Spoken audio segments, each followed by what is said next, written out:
Sir, excuse me lang.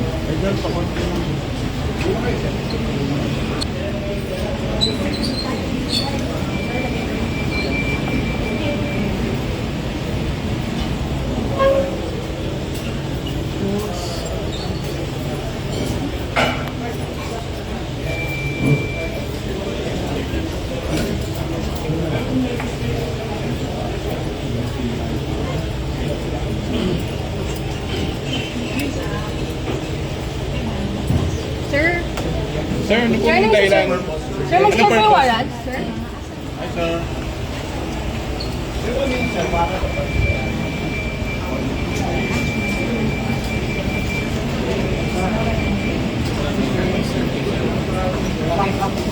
Sir, mag-serve kayo ng warrant?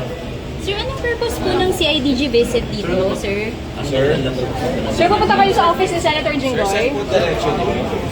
Sir, sa office ni Senator Jinggoy kayo pupunta, sir? Sir, saan pupunta nila, sir? Boss.